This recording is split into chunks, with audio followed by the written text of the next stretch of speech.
अस्सलाम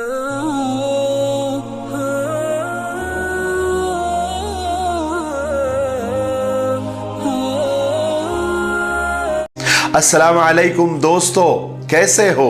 उम्मीद है कि सब खैरियत से होंगे। अल्लाह आप लोगों को ऐसे ही खुश रखे। एक आदमी ने किसी से पूछा कि आजकल इतनी गुर्बत क्यों है, इतनी गरीबी क्यों है? तो उस आदमी ने बड़ा अच्छा जवाब दिया। कहने लगा कि मेरे ख्याल में आजकल उतनी गुर्बत नहीं है, उतनी गरीबी नहीं है जितना उसका शोर है, जितना उसके नाम से चिल्ला पुकार है। आजकल हम जिसे गुर्बत कहते हैं यानी गरीबी कहते हैं, दरअसल वो ख्वाहिशात के पूरा न होने का नाम है। वरना हमने तो गुर्बत के और गरीबी के वो दिन देखे हैं जब स्कूल में तख्ती पर लिखने के लिए पेंसिल के लिए पैसे नहीं होते थे तो बाजू वाले से उधार लेकर लिख लिया करते थे। स्लेट पर दायरा बनाने के लिए राउंडर के लिए पैसे नहीं होते थे तो 1 रुपए का सिक्का इस्तेमाल करके दायरा बना लिया करते थे। स्कूल के कपड़े जो लेते थे वो सिर्फ ईद पर लेते थे। अगर किसी शादी ब्याह के लिए कपड़े लेने होते थे तो स्कूल वाले यूनिफॉर्म के रंग के ही लेते थे ताकि यूनिफॉर्म अलग से न बनाना पड़े।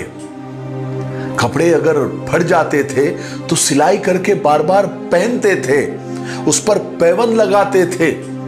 जूता भी अगर फट जाता था तो बार बार सिलाई करवाते थे। और जूता कोई बाटा या कोई ब्रांडेड कंपनी का नहीं हुआ करता था बल्कि किसी मकामी या लोकल कंपनी का और प्लास्टिक का हुआ करता था। किसी के घर में अगर मेहमान आ जाता था तो पड़ोस के किसी घर से घी, किसी घर से मिर्च और किसी से नमक मांग कर ले आते थे। शर्माते नहीं थे, ये कोई शर्म की बात नहीं होती थी। उनको भी कभी जरूरत पड़ती थी तो वो हमारे घर आ जाया करते थे। और आज तो माशाअल्लाह हर घर में 1-1 महीने का राशन पड़ा होता है। मेहमान तो क्या, पूरी बारात का सामान मौजूद होता है। आज तो स्कूल के बच्चों के हफ्ते के 7 दिनों के 7 यूनिफॉर्म इस्त्री करके घर में रखे होते हैं। वो रोजाना नया जोड़ा पहनकर जाते हैं। आज अगर किसी के शादी पर जाना हो तो मेहंदी, बारात, वलीमे के लिए अलग अलग कपड़े और जूते खरीदे जाते हैं। हमारे बाबा जी के दौर में एक चलता फिरता इंसान शुक्र अदा करता था जिसका लिबास 300 का और बूट 200 का और जेब खाली होती थी। और आज का चलता फिरता नौजवान जो गुर्बत का रोना रोता है, उसकी जेब में 30,000 का मोबाइल, कपड़े कम से कम 2,000 के और जूता कम से कम 3,000 का होता है और हाथ में घड़ी पहनी होती है।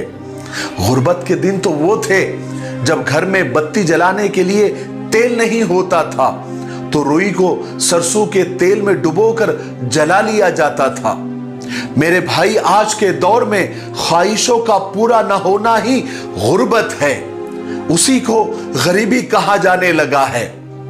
आजकल तो ऐसा हो गया है कि अगर किसी को शादी में जाने के लिए कम से कम उसके पास 3 सूट और ईद पर वो 5 जोड़े न सिला सके तो वो समझता है कि मैं गरीब हूं।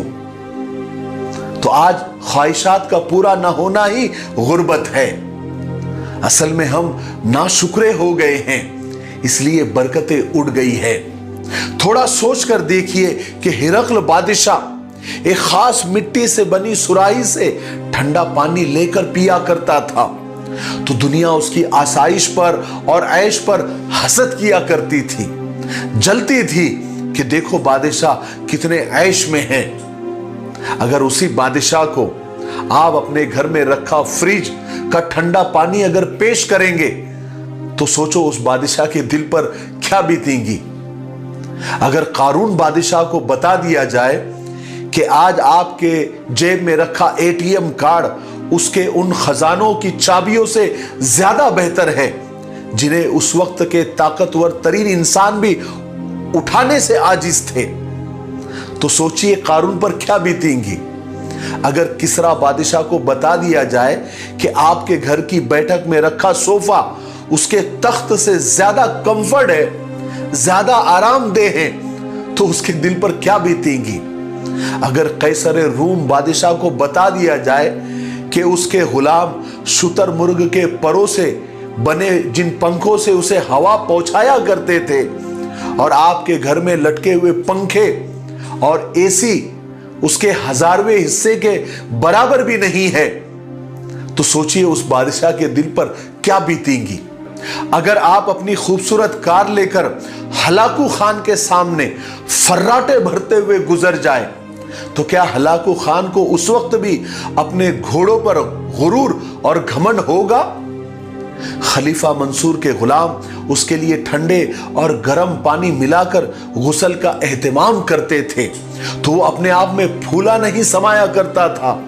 कैसा लगेगा अगर वो आपके घर में लगे और आपके बाथरूम में लगे गीजर को देख ले तो। जनाब, आप सिर्फ बादशाहों जैसे ऐश में नहीं है, बल्कि सच ये है कि उस वक्त के बादशाह आप जैसे आराम और ऐश का सोच भी नहीं सकते थे। मगर क्या कीजिए, आपसे तो जब भी मिले, जब भी बात करे, आप अपने नसीब का रोना रोते हुए ही नजर आते हैं। ऐसा क्यों है कि जितनी राहतें, जितने आराम और जितनी ऐश और जितनी उसतें बढ़ती जा रही है, आपका सीना उतना तंग होता जा रहा है, हम उतने ही नाशुक्रे होते जा रहे हैं और अल्लाह को नाराज करते जा रहे हैं, अपने पैदा करने वाले को नाराज कर रहे हैं। नाशुक्रे मत बनिए, उस अल्लाह का शुक्र अदा कीजिए, क्योंकि अल्लाह तबारक व तआला खुद फरमाते हैं कि हम अपने बंदों पर इतनी नेमतें बरसाते हैं कि जिसको वो गिन भी नहीं सकते। और जो बंदे अल्लाह का शुक्र अदा करते हैं, अल्लाह ताला उनकी नेमतों में इजाफा करते रहते हैं। मुझे उम्मीद है कि हम जो अल्लाह तबारक व तआला ने हमको दिया है उसमें खुश रहे और अल्लाह के शुक्रगुजार बंदे हम बनेंगे ना भाई। अल्लाह ताला हमें अमल करने की तौफीक नसीब फरमाए। मेरे लिए, पूरी उम्मत के लिए और पूरी इंसानियत के लिए खैर और भलाई की दुआ करते रहें। अस्सलामु अलैकुम व रहमतुल्लाहि व बरकातुहू।